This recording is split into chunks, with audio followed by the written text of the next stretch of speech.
خداش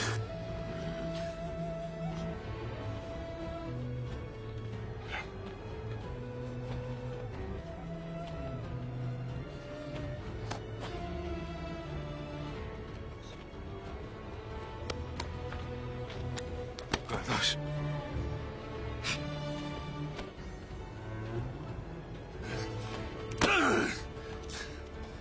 السلام علیکم ناظرین، اس قسط کے آغاز میں ارطغرل صاحب بامسی کو کہتے ہیں میں نے تمہیں کہا تھا کہ کسی بھی صورت میں تم اپنی جگہ مت چھوڑنا۔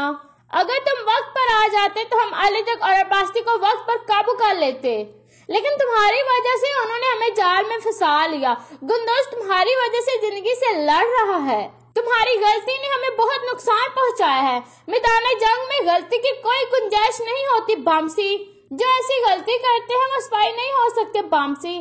پھر ارطغرل صاحب گنکت کو کہتے ہیں اپنی تلوار مجھے دے دو گنکت، جب تک میں حکم نہ دوں تب تک، اور ان سپاہیوں کو بھی بتا جو جو تمہارے ساتھ تھے۔ گنکت کہتا ہے جیسے آپ کی مرضی میرے سردار۔ پھر وہ اپنے ہتھیار اتار کر ایک طرف رکھنے لگتا ہے۔ اتنے میں بامسی کہتا ہے ساری غلطی میری ہے سردار، انہیں میں نے ہی حکم دیا تھا، ساری میری غلطی ہے۔ ارطغرل صاحب کہتے ہیں میں تمہاری ذمہ داری کو بھی دیکھوں گا بامسی۔ گنکت باہر چلا جاتا ہے۔ ارطغرل صاحب کھڑے ہو جاتے ہیں اور کہتے ہیں بار بار میں نے تم سے کہا تھا بامسی کہ اپنی جگہ کو نہیں چھوڑنا، پھر تم کیسے اپنی جگہ کو چھوڑ کر جا سکتے ہو؟ بامسی کہتے ہیں سردار وہ ہمارے گوروں کی طرف جا رہے تھے، اگر وہ ہمارے گورے لے لیتے تو ہم مرگن کو کیسے بچاتے اور ہم واپس کیسے آتے سردار؟ ارطغرل صاحب کہتے ہیں کیا تم اپنے فیصلے کرو گے یا میرے حکم پر چلو گے؟ بتاؤ مجھے ذرا بامسی، میں نے تم سے پہلے ہی کہا تھا کہ اپنی جگہ نہیں چھوڑتی، پوری دنیا جل جاتی لیکن تم لوگ اس جگہ کو نہیں چھوڑنا تھا۔ یہ سن کر بامسی بہت پریشان ہو جاتا ہے۔ پھر ارطغرل صاحب کہتے ہیں جب ہم جنگ پر جائیں گے میں اس وجہ سے پریشان ہوں گا کہ تم میری بات مانو گے یا نہیں۔ بامسی کہتے ہیں آپ کیا کہہ رہے سردار، میں آپ کے حکم کی کیسے نافرمانی کر سکتا ہوں؟ ارطغرل صاحب سخت غصے میں کہتے ہیں تم نے ایسا کیا ہے بامسی، تم نے میرا حکم نہیں مانا۔ جنگ کے دوران برا لڑنا معاف کیا جا سکتا ہے لیکن جنگ کے دوران نافرمانی کو کبھی معاف نہیں کیا جا سکتا بامسی۔ اگر آج میں نے تمہیں معاف کر دیا تو کل سارے سپاہی میری نافرمانی کریں گے۔ اب سے میں نے فیصلہ کر لیا ہے بامسی، سپاہیوں کے کمانڈر اب سے تم نہیں ہو، سپاہیوں کا کمانڈر عبد الرحمان ہے۔ عبد الرحمان کہتا ہے جیسے آپ کا حکم میرے سردار۔ بامسی کہتا ہے اگر ہم گوروں کی طرف نہ جاتے تو وہ مرگن کو مار دیتے اور ہمارے گورے لے جاتے، لیکن جیسے کہ میں نے آپ کے حکم کی نافرمانی کی ہے۔ پھر بامسی اپنی تلواریں اتار لیتا ہے اور کہتا ہے آپ نے مجھے سزا دی ہے تو میں بھی اپنے آپ کو سزا دیتا ہوں، اب سے میں ایک سپاہی نہیں ہوں۔ یہ کہہ کر وہ اپنی تلواریں ارطغرل صاحب کی طرف بڑھا دیتا ہے۔ پھر ارطغرل صاحب کھڑے ہو جاتے ہیں اور کہتے ہیں ہم نے اس مقصد کے لیے بہت سی جانیں قربان کیا ہے بامسی۔ ایک وقت پر میں نے اپنے بھائی دندار کی بھی تلوار لے لی تھی اور اسے قبیلے سے باہر بھیج دیا تھا۔ اس طرح کے موقعوں پر ہم اپنے جانی بھائیوں کی بھی غلطیاں معاف نہیں کر سکتے، اس لیے میرا حکم ہے جب تک میں نہ کہوں تم اپنی تلوار اٹھا نہیں سکتے ہو۔ بامسی کہتا ہے جیسے آپ کا حکم میرے سردار۔ یہ کہہ کر بامسی باہر چلا جاتا ہے۔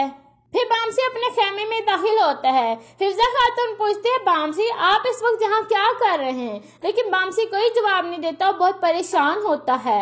اتنے میں حفظہ دوبارہ پوچھتی ہے آپ سپاہیوں کے ساتھ کیوں نہیں ہیں؟ آپ سپاہیوں کے کمانڈر ہیں۔ میں ٹھیک نہیں ہوں حفظہ، اب سے میری وہاں کوئی جگہ نہیں ہے، میں سپاہیوں کا کمانڈر نہیں ہوں، ارطغرل صاحب نے مجھے ذمہ داری سے ہٹا دیا ہے۔ پھر بامسی بیٹھ جاتا ہے۔ حفظہ خاتون کہتے ہیں آپ اپنی تلواروں سے اپنے بچوں کی طرح پیار کرتے ہو بامسی، آپ کا سردار آپ کے ساتھ ایسا کیسے کر سکتا ہے؟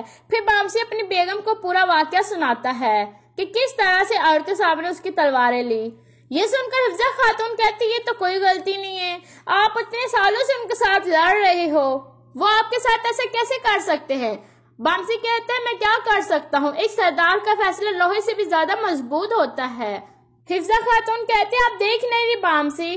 بامسی کہتا ہے میں کیا نہیں دیکھ رہا۔ حفظہ خاتون کہتی ہے جب سے سرجان خاتون آئی ہیں وہ ہمارا لحاظ نہیں رکھ رہے، اب آپ قبیلے میں اصل جنگ دیکھیں گے، اللہ ہمارے بچوں کی حفاظت فرمائے۔ یہ سن کر بامسی سوچ میں پڑ جاتا ہے۔ دوسری طرف مرکزی خیمے میں حکیم ہرتو کہتا ہے اللہ کا شکر ہے گندوز بالکل ٹھیک ہو گیا ہے، انشاءاللہ وہ جلد اپنے پاؤں پر کھڑا ہو جائے گا۔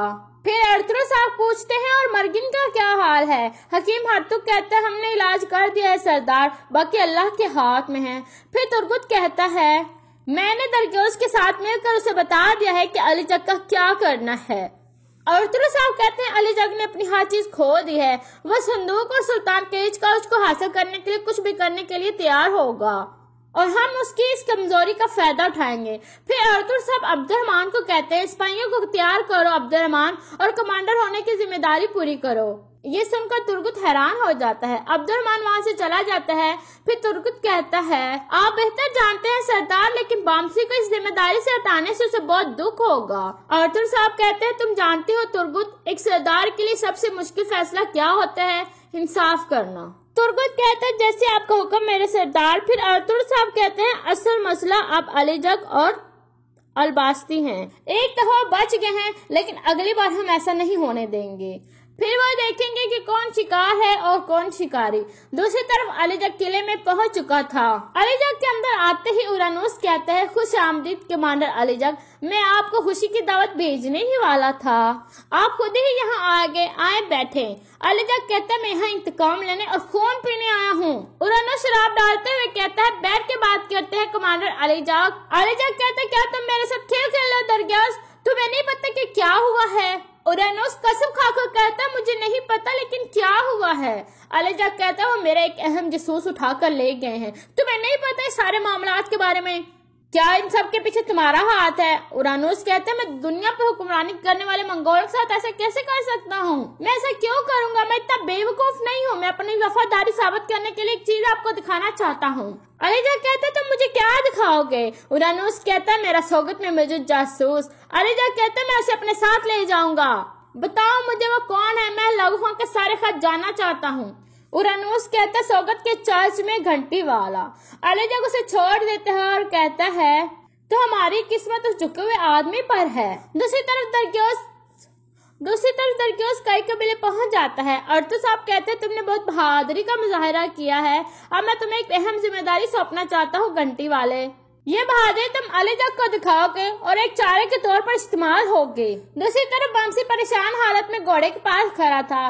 ترگت اسے دیکھ رہا تھا، اسی پاس آ کر حوصلہ دیتا ہے اور کہتا ہے میں تمہیں ایسی حالت میں نہیں دیکھ سکتا بھائی، تمہیں تکلیف میں دیکھ کر مجھے اس سے بھی زیادہ تکلیف ہوتی ہے، تم حوصلہ رکھو، انشاءاللہ ارطغرل صاحب تمہیں معاف کر دیں گے۔ بامسی کہتا ہے میں خود کو کیسے معاف کروں گا بھائی، میں نے سردار کا حکم نہیں مانا، میں خود کو سزا لازمی دوں گا اور کچھ وقت کے لیے مجھے اکیلا چھوڑ دو۔ یہ سن کر ترگت غمگین ہو کر وہاں سے چلا جاتا ہے۔ اس کے بعد رات کا وقت ہو جاتا ہے۔ حیمہ خاتون کہتی ہے بیٹا میں تمہارے فیصلے پر سوال نہیں اٹھا رہی ہوں، لیکن میں بامسی کی وجہ سے بہت پریشان ہوں، وہ کئی سالوں سے سپاہیوں کا کمانڈر ہے، میں خوف زدہ ہوں کہ وہ اس فیصلے کو کیسے مانے گا۔ ارطغرل صاحب کہتے ہیں وہ قبول کرے گا والدہ، ایک اصل جنگجو یہ جانتا ہے کہ اس کی غلطیاں کیا ہیں۔ اتنے میں سالچی کہتا ہے آپ ایک رحم دل سردار ہیں، آپ نے بامسی کو کیوں نہیں معاف کیا؟ ارطغرل صاحب کہتے ہیں اسے سزا اس لیے ملی ہے کہ اس نے میرے حکم کی نافرمانی کی ہے، ایک سپاہی کے لیے حکم کی اطاعت کرنا بہت ضروری ہوتا ہے بیٹا، تم دونوں یہ کبھی مت بولنا کیونکہ فتح کی بنیاد اطاعت ہوتی ہے بیٹا، ہم ایک ناہموار راستے پر چل رہے ہیں، ایک چھوٹی سی غلطی ہمیں تباہ کر سکتی ہے۔ اور یہاں پر اس قسط کا اختتام ہو جاتا ہے۔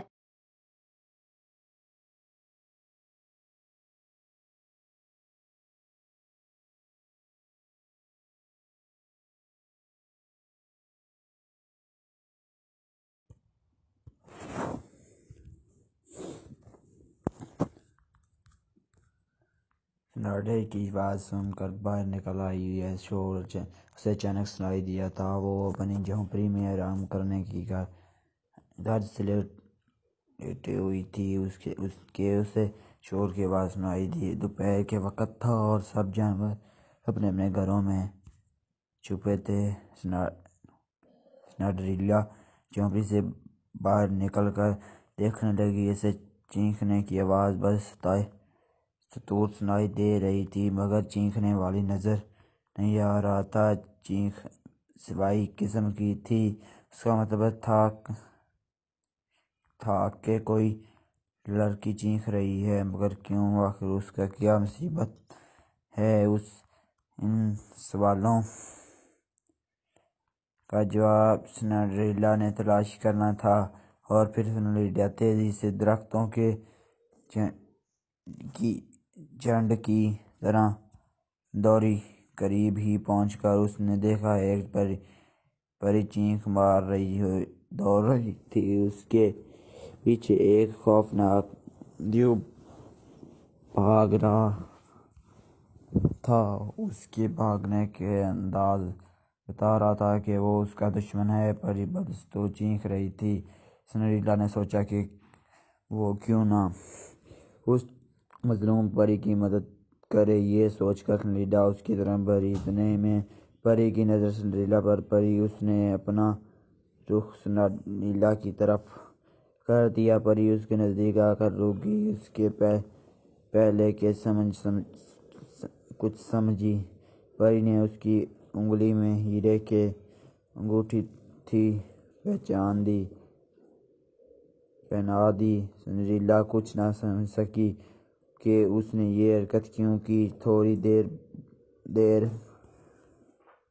دیر بعد سنڈریلا کے پاس آئی۔ پہلے تو وہ دہشتناک انداز میں سنڈریلا کی طرف بڑھی، مگر جوں نہ اس کی سنڈریلا کی انگلی میں پہنچی، وہ انگلی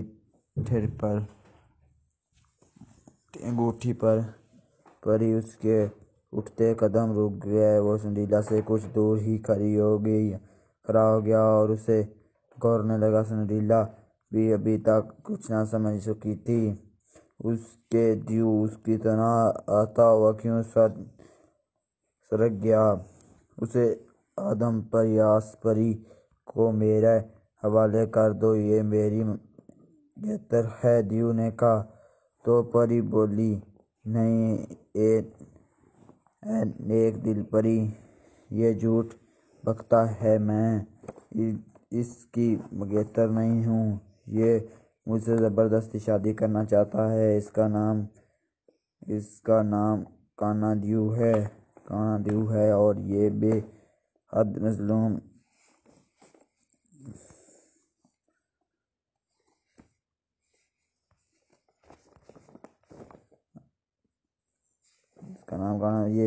مظلوم دیو ہے۔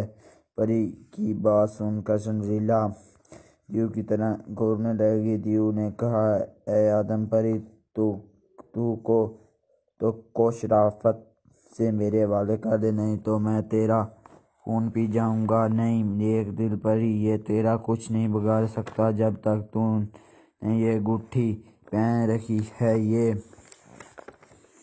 تمہارے قریب آنے کی جرات نہیں کر سکتا۔ پری نے کہا۔ دیو کے پسینے چھوٹ گئے اور اس کی آنکھوں میں خوف کے سائے گہرانے لگے۔ سنڈریلا نے جو یہ سنا تو اسے ساری بات کا علم ہو گیا۔ اب وہ دیو کو آسمان سے ختم کر سکتی تھی۔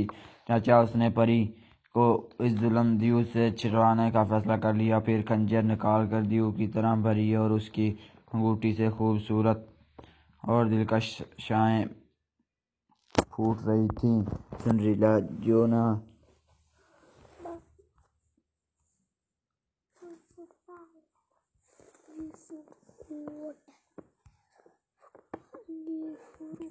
دیو کے قریب گئی، اس نے ایک جانب دوڑ لگا دی اور پھر دیکھتے ہی دیکھتے وہ نظروں سے جل گیا۔ سنڈریلا نے سوچا کہ وہ دیو ابھی یہیں کہیں ہوگا۔ چنانچہ وہ پری کے ساتھ لے کر جھونپڑی کی طرف چل گئی۔ پھر پری نے سنڈریلا کا بے حد شکریہ ادا کیا اور پھر سے بتایا کہ یہ دیو اس سے زبردستی شادی کرنا چاہتا ہے، مگر جب میں نے انکار کیا تو وہ زبردستی پر اتر آیا تھا۔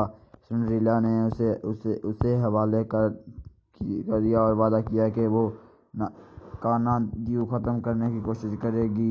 اور پھر پری نے اسے انگوٹھی کی بہت سی خصوصیات بتائی تھیں۔ اس کی وجہ سے دیو اس کے نزدیک نہیں آ سکتا تھا۔ اس کے علاوہ سنڈریلا انگوٹھی میں جس کو دیکھنا چاہتی دیکھ سکتی تھی۔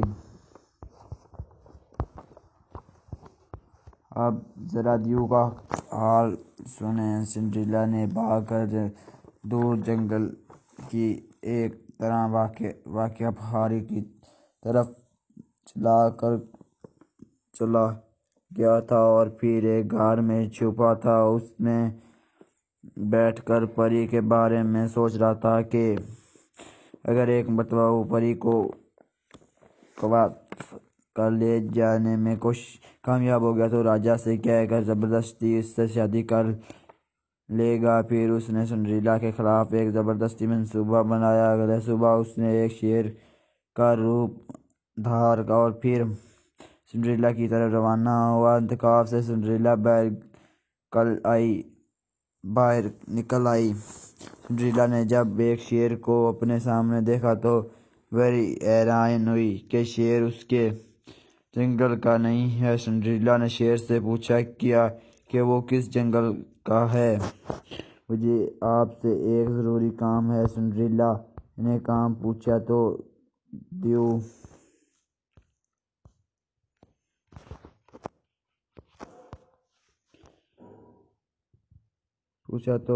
من گڑا کہانیاں سنانے لگا۔ اتنے میں پری باہر نکل آئی۔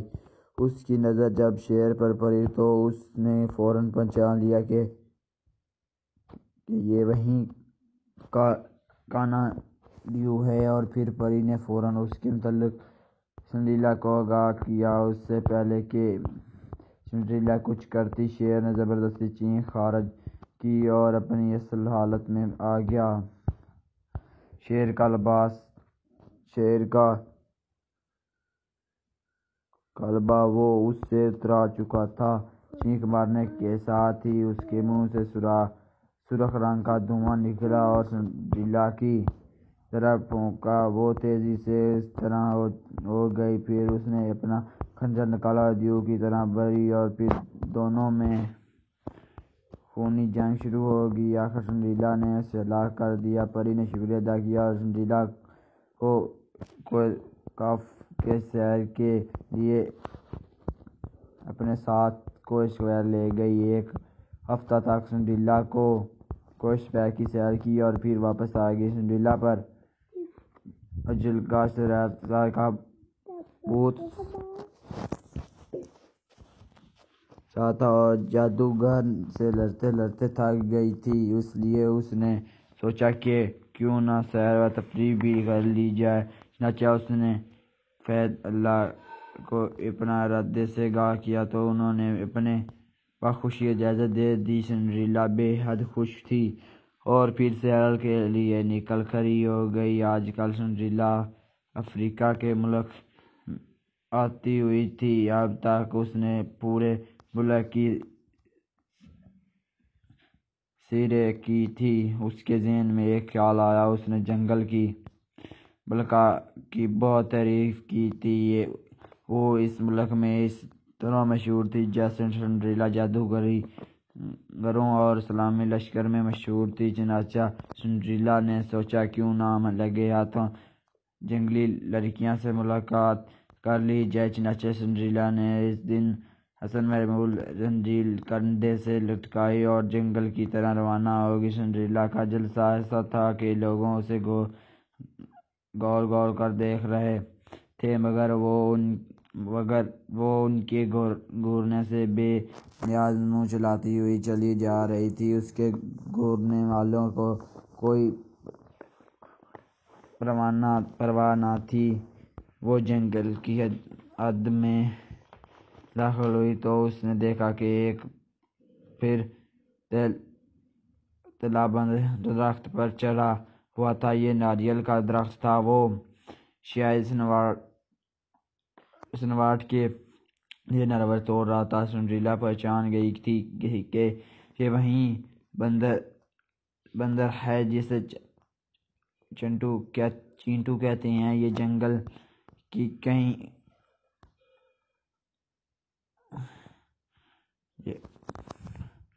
جنگل کی ملکہ کا جگری دوست کہلاتا ہے۔ سنڈریلا جب جنگل میں داخل ہوئی تو بندر چینٹو کو نظر سنڈریلا پر پڑ گئی اور وہ اپنی گول مٹول آنکھوں سے سنڈریلا کو گھورنے لگا۔ سنڈریلا اسے گھورتے دیکھا تو رک گئی اور اس کا تماشا دیکھنے لگی۔ وہ کیا کرتا ہے؟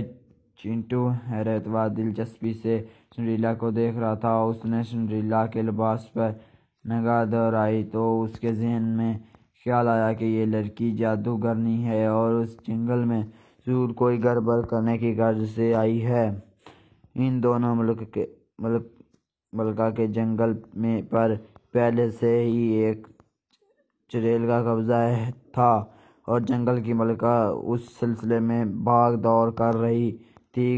غیر سنڈریلا نے فراق پہن رکھی تھی، کندھے پر نمبی لٹکا رکھی تھی، جس کی وجہ سے چینٹو اس شک میں مبتلا ہو گیا کہ یہ لڑکی ضرور جادوگرنی ہے۔ چنانچہ اس نے ہاتھ میں وقرا اور ناریل سنڈریلا کی طرف برسانے شروع کر دیے اور سنڈریلا کے لیے خود کو بچانا مائل ہو گیا۔ اوا اوا پاگل بندر، اوا پاگل بندروں کی اولاد، میں نے تیرا کیا بگاڑا ہے؟ کیوں مجھ پر ناریل پھینک رہے ہو؟ سنڈریلا نے کہا تھا۔ ساتھ ساتھ وہ پیچھے ہٹتی جا رہی تھی اور بندر کو بلا بلا کہتی جا رہی تھی، مگر چینٹو اس پر اس کی باتوں کا کوئی اثر نہ تھا۔ وہ تو اسے اپنے جنگل کے دشمن سمجھ رہا تھا اور سنڈریلا اپنا بچاؤ بھی مشکل سے کر رہی تھی۔ ارے پاگل کی اولاد، کیا سر پھوڑ کر دم لے گا؟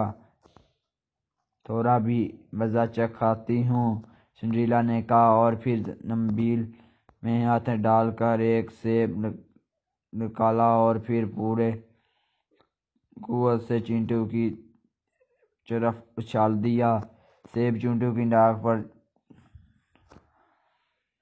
لگا اور وہ بلبلا اٹھا اور وسلی نگاہوں سے سنڈریلا کو گھورنے لگا۔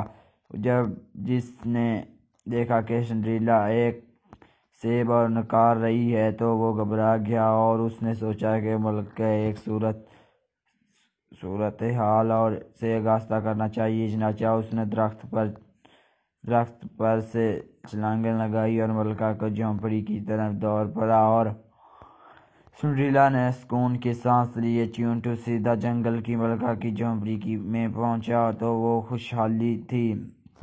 جنگل کی ملکہ کہیں گئی ہوئی تھی۔ اچانک ایک طرف سے ٹونی شیر آتا دکھائی دیا، اس کے ساتھ پپو شیر بھی تھا۔ چینٹو نے سوچا کہ انہیں ساری بات بتانی چاہیے، آخر یہ بھی تو ایک جنگل کے خیر خواہ ہیں، یہ اس جادوگرنی کو بھگائیں گے۔ چینٹو نے جب انہیں ساری صورتحال بتائی تو دونوں غضبناک ہوئے۔ ایک تو جنگل میں پہلے ہی سے بے سکونی تھی اور اوپر سے یہ جادوگرنی نہ جانے کہاں سے ادھر آ نکلی۔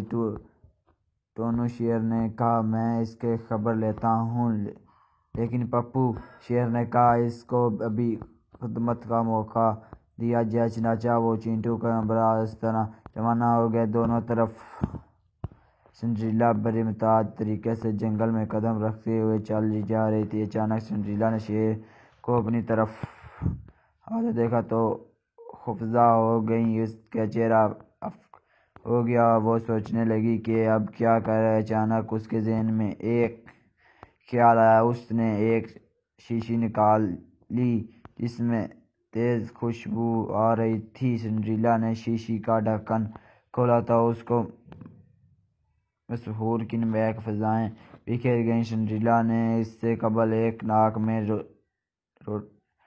روئی ٹھونس لی تھی۔ اس خوشبو کی خاصیت یہ تھی کہ اگر اس خوشبو کو سونگھ دیا جائے تو وہ اس کا تابع ہو جاتا ہے۔ جوں نہ پپو شیر سنڈریلا کے قریب آیا تو سنڈریلا نے خوشبو اس پر چھڑک دی۔ پپو شیر کو ایک چھینک آئی اور پھر اس نے اپنا سر جھکا دیا، وہ اس کا تابع ہو چکا تھا۔ چینٹو نے جب یہ صورتحال دیکھی تو گھبرا گیا اور وہاں سے دم دبا کر بھاگ گیا۔ سنڈریلا پپو شیر پر سوار ہو کر شاہانہ انداز میں گردن اکڑائے تماش بائیوں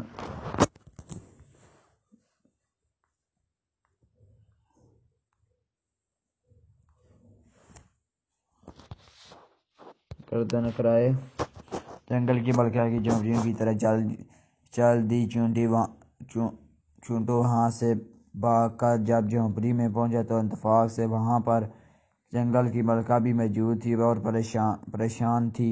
اس نے جب چونٹو کو یہاں گھبرائے ہوئے دیکھا تو پوچھا، کیا بات ہے؟ چونٹو نے کہا، جنگل کی ملکہ، ہمارا جنگل میں ایک جادوگرنی داخل ہو گئی ہے۔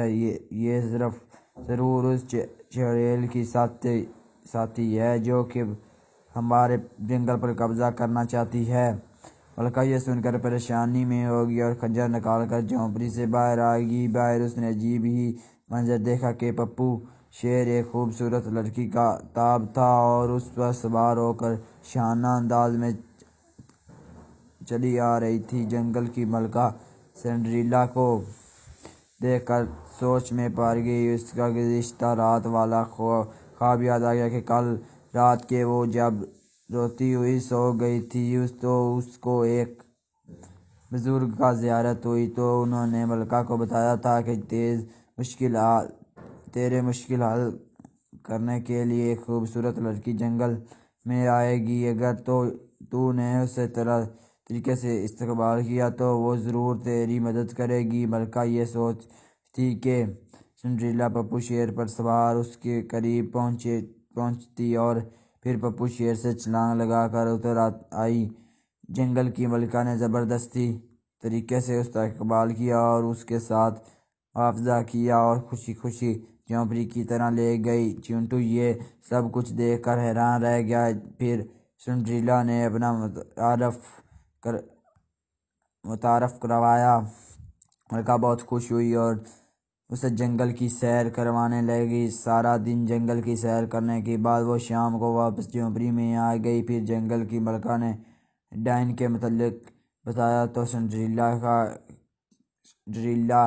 کہا کہ آج رات اگر وہ ڈائن آئے تو میں اسے ہلاک کر دوں گی، آپ بے فکر ہو جائیں۔ آدھی رات کو ڈائن جب جنگل میں آئی تو سنڈریلا نے اس کا مقابلہ کر کے اسے ہلاک کر دیا۔ سنوارٹ اور ساتھی بہت خوش ہوئے۔ سنڈریلا چند دن سنوارٹ کی مہمان رہیں، پھر واپس آ گئیں۔ طبیعت کا تھا لیکن تھا یک اور اہم۔ ایک دن وہ اپنے سپاہیوں کو جنگل مشقیں کروا رہی تھی۔ اس کے سپاہیوں تشدد سے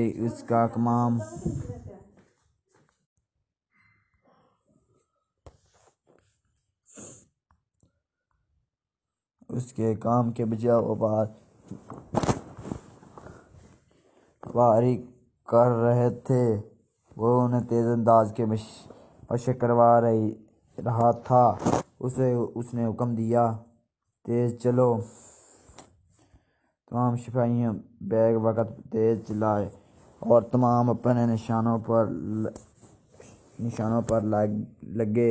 وہ جوش سے چلایا، شاباش شاباش میرے سپاہیوں، اس کا سپاہی کا ہر حکم مانتے تھے۔ اس نے سوچا اور اچانک مطمئن ہو گیا۔ اس کے گھر میں ہر کوئی پاؤ کے پنجے پر چلتا کے قدموں کی آواز نہ نکال، کیونکہ بادشاہ کی اکلوتی بیٹی جس سے وہ بے حد پیار کرتا تھا سخت بیمار تھی۔ اس کے بازو، کمر اور ٹانگوں میں شدید درد تھا اور ہر وقت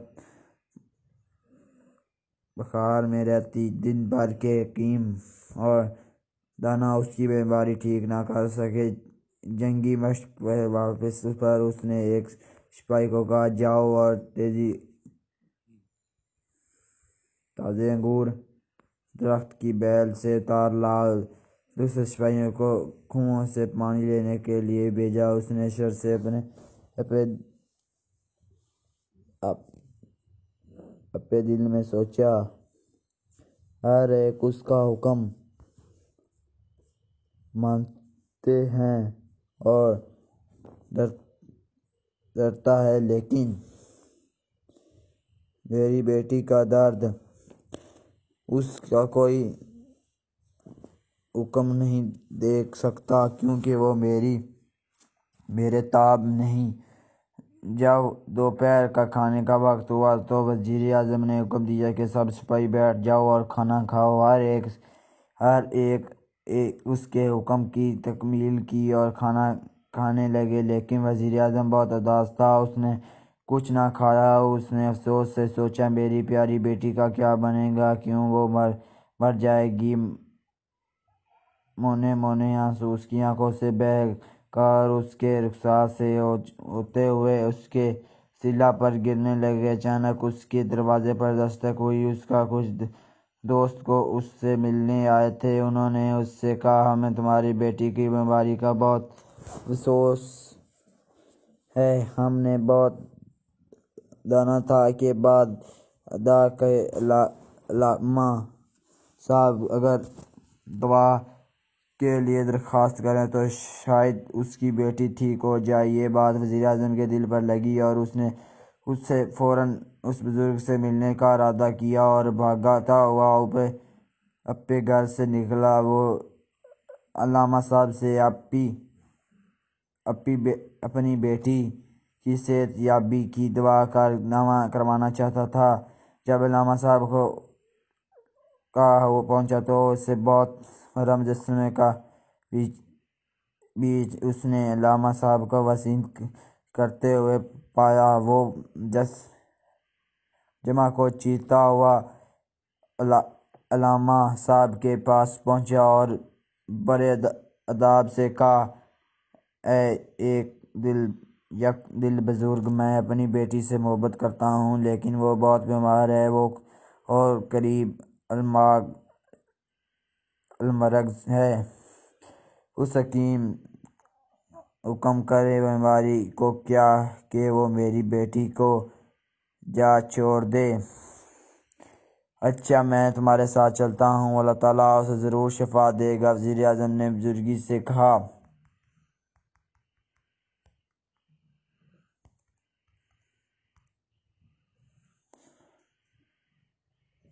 حضور، آپ بہت عظیم اور طاقتور ہیں، ہر کوئی آپ کا حکم مانتا ہے اور آپ کی عزت کرتا ہے، اور بیمار بھی آپ کا بے تابوت ہے، جیسے میرے سپاہی میری تابعدار ہیں اور میرا حکم مانتے ہیں۔ آپ اللہ کے دوست ہیں، آپ اللہ سے دعا کریں اور اس کے بتائے ہوئے ہر چیز آپ کا حکم مانے گی۔ بزرگ بہت حیران ہو کر وزیر اعظم احسان مان رکھتے ہیں کہ وہ اللہ کے دوست ہیں اور اللہ ان کی کسی بات کو نہیں ٹکراتا گا۔ اس کی پیدا کرتے وہ مخلوق کی کیا مجال ہے کہ وہ آپ کا حکم نہ مانے۔ بزرگ، اللہ کے کام لیا کرو۔ وزیر اعظم سے کہا، جاؤ، اس نے چاہے تو تمہاری بیٹی تندرست ہو جائے۔ وزیر اعظم نے بزرگ کا شکریہ ادا کیا اور خوشی خوشی بھاگا ہوا گھر پہنچے۔ جب وہ اپنی بیٹی کے کمرے میں پہنچا تو اس کے کمرے میں قدم رکھتے ہی اس کی بیٹی نے پہلے آپ کی آنکھ کھولی، پھر دوسری، اور پھر اٹھ کر بیٹھ گئی اور حیرانگی سے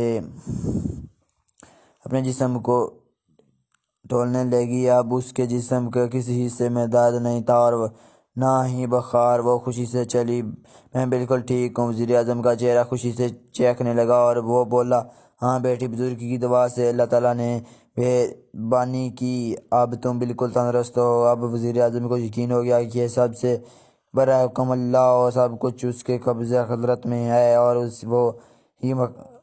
وہ ہی دنیا کا مالک اور حاکم ہے، اور بزرگ اللہ کے نیک بندے اور دوست ہیں۔ ذہن زبان۔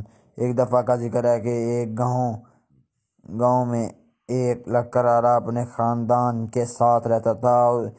اس گاؤں کی شمال کی طرف میں ایک جنگل تھا۔ وہ صبح سویرے اٹھتا اور جنگل کی طرف جاتا، وہاں سے لکڑیاں کاٹ کر جنگل میں فروخت کرتا تھا اور اس کے ذریعے وہ اپنی ضروریات پوری کرتا تھا۔ ایک دن اپنے معمول کے مطابق جنگل کی طرف جا رہا تھا۔ جب وہ جنگل میں پہنچ گیا تو اس نے دیکھا کہ ایک بڑا لمبا اور کالا جن مثلاً دیو اس کی طرف آ رہا ہے، تو وہ گھبرایا اور بھاگ گیا اور جن بھی اس کے پیچھے بھاگا۔ جن نے آوازیں دی، رک جاؤ، میں تمہیں کچھ نہیں کہوں گا۔ لکڑہارا نے جب یہاں آواز سنی تو وہ رک گیا۔ دونوں ایک دوست درخت کے نیچے بیٹھ گئے۔ جن نے کہا کہ میں تم کو ہر وقت دیکھتا ہوں کہ تم ہر روز محنت کر کے لکڑیاں کاٹتی ہو۔ اگر تم کو ایک فیصلہ منظور ہو کہ میں تمہیں لکڑیاں کاٹنے پر گزارتا ہوں، وہ میرا ساتھ گپ شپ میں گزارے، تو کیا یہ اچھا ہوگا؟ لکڑہارے نے کچھ دیر سوچنے کے بعد اس سے کہا کہ ہاں، مجھ کو یہ فیصلہ منظور ہے۔ تو آج بہت خوشی ہوا اور دونوں چلے گئے۔ کل جب لکڑہارا آیا تو جن نے پہلے سے ہی لکڑیاں کاٹ کر رکھ دی تھی۔ لکڑہارے نے جن کے ساتھ کچھ گپ شپ لگائی اور پھر لکڑیاں لے کر منڈی کی طرف روانہ ہو گیا، اور اسی طرح دونوں کے درمیان یہ معمول بن گیا۔ بہت عرصہ گزر گیا تو ایک دن لکڑہارا بیمار ہوا۔ بیماری میں اس نے ایک طویل عرصہ گزارا۔ اس کا دوست جن بہت حیران تھا کہ ہمارا دوست کہاں گم ہو گیا ہے۔ وہ گاؤں کی طرف گیا انسانوں کی شکل میں، اور وہاں کے لوگوں سے پوچھا کہ لکڑہارے کا گھر کہاں ہے۔ لوگوں نے کہا کہ وہ اس کا گھر ہے۔ وہ اس کے گھر کے دروازے کی طرف جا کر دروازہ کھٹکھٹایا اور پھر اندر چلا گیا۔ جب اس نے دیکھا کہ میرا دوست سخت بیمار ہے تو وہ بہت پریشان ہوا اور اس کے قریب جا چارپائی پر بیٹھ گیا۔ اس سے صحت کے متعلق پوچھا۔ تھوڑی دیر بعد لکڑہارے نے اس سے کہا کہ تھوڑا اور دور ہو جاؤ، تمہارے جسم سے بدبو آ رہی ہے۔ اس نے کہا، اوہ، آپ پہلے کیوں نہیں بتایا؟ وہ اٹھ کر زمین پر بیٹھ گیا۔ اس کے دل کو سخت تکلیف پہنچ گئی اور وہ بہت غمگین ہوا، لیکن اس نے لکڑہارے سے کچھ نہ کہا۔ بہرحال اس نے کچھ وقت بعد اس سے رخصت لے لی اور چلا گیا۔ بہت عرصہ گزر گیا اور لکڑہارا صحت یاب ہوا تو پھر وہ جنگل کی طرف جا رہا تھا کہ جن نے دیکھا تو وہ بہت خوش ہوا اور اس کے قریب آیا، اور پھر سے وہی معمول شروع ہو گئی جو پہلے سے تھی۔ ایک روز جن نے کہا کہ تم مجھ کو اپنی کلہاڑی پورے زور سے مارو۔ لکڑہارا حیران ہوا اور انکار کیا، کیا تم مجھ کو کلہاڑی مارو گے یا میں تم کو جان سے مار دوں گا؟ لہٰذا لکڑہارا مجبور ہوا اور اس جن کے اپنے بازو پر اٹھا کر پورے زور سے کلہاڑی پر دے مارا۔ جن کے منہ سے سختی اور تکلیف کی وجہ سے اونچی آوازیں نکلنے گئی اور تکلیف سے بے قرار ہو گیا اور جنگل سے بھاگ گیا۔ لکڑہارا بہت غمگین ہوا اور اس کے بعد وہ اپنے ہاتھوں سے لکڑیاں کاٹتا اور پھر ان کو منڈی میں فروخت کرتا۔ بہت عرصہ گزر گیا اور جن دوبارہ آ گیا۔ دونوں نے ایک دوسرے کو دیکھا تو وہ بہت خوش ہوئے۔ جن نے لکڑہارے سے کہا، تم نے مجھ کو کلہاڑی جس جگہ ماری تھی، اب وہ جگہ دیکھو کہ زخم کا نشان بھی نہیں ہے، لیکن وہ زخم جو تم نے مجھ کو زبان کے ذریعے دیا تھا کہ ذرا دور ہو جاؤ، تمہارے جسم سے بدبو آ رہی ہے، وہ زخم میرے دل پر بالکل اسی طرح تازہ ہے اور اس کی لیج نہیں کہ وہ ٹھیک ہو جائے۔ پیارے دوستو، ہمیں چاہیے کہ ہم ایسی باتیں سے جتنا پرہیز کریں اور دوسروں کو دلوں پر ناگوار گزرتی ہے۔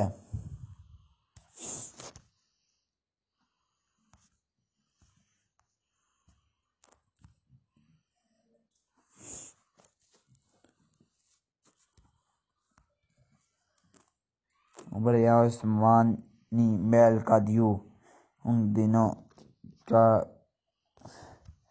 تھی، ہر طرف گرمی لو چل رہی تھی، رات کو بھی ہوا بہت گرم ہوتی تھی۔ اس طرح عمر دوستو آج کے لیے اتنا کافی ہے۔ ایک بادشاہ تھا، اس کے 4 بیٹے تھے۔ ان میں سے ایک نہایت ہی بہادر اس کا بیٹا تھا، جو سب ایک جنگل میں رہتے تھے۔ ایک دن بادشاہ اپنے بیٹوں کو ساتھ لے گیا اور شکار کرنے لگے۔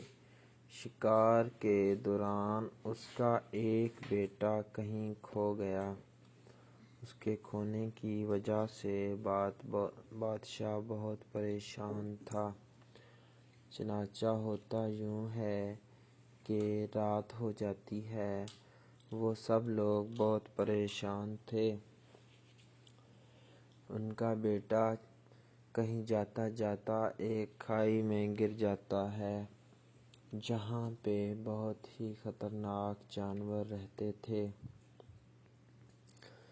دراصل ہوتا یوں ہے کہ جب بادشاہ شام ہو جاتی ہے اور اس کو اس کا بیٹا نہیں ملتا، تب وہ اپنے کافی سارے سپاہیوں کو بلا کر اس کی تلاش میں جنگل میں چلے جاتے ہیں۔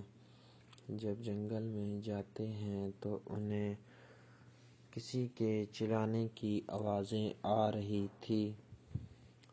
وہ دوڑتے دوڑتے اس طرف جاتے ہیں تو دیکھتے کیا ہیں کہ وہاں بہت سارے خطرناک جانور بادشاہ کے بیٹے کو گھیرے ہوئے تھے۔ بادشاہ جب یہ سب کچھ دیکھ لیتا ہے، تب بادشاہ اپنے تیر اندازوں سے کہتا ہے کہ فوراً حملہ کر کے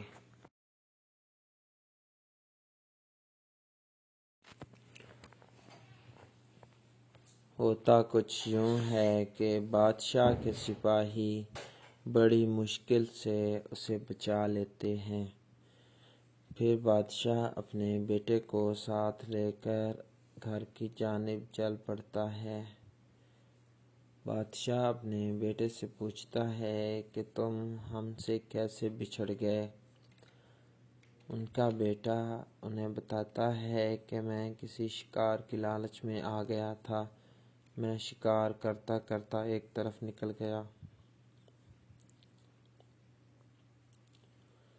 بادشاہ کہتا ہے، بیٹا آئندہ سے خیال رکھنا، یہ جنگل ہے، ابھی آپ کی عمر اتنی زیادہ نہیں ہے، تو خیال رکھنا، جنگلی جانور بہت خطرناک ہوتے ہیں، لہٰذا ان سے بچ کر رہنا۔ اگلی مرتبہ خیال رکھنا کہ کہیں اپنے بھائیوں سے بچھڑ کر سائیڈ پر نہ چلے جاؤ۔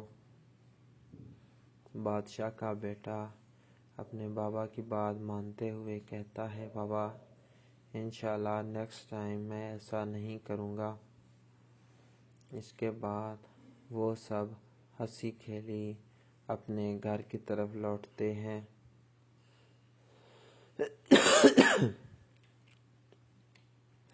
گھر جا کر ان کا کھانا تیار تھا، پھر وہ جا کر اپنا کھانا کھاتے ہیں۔ یہ تھی آج کی سٹوری۔ امید ہے آپ کو پسند آئی ہوگی۔ اللہ حافظ۔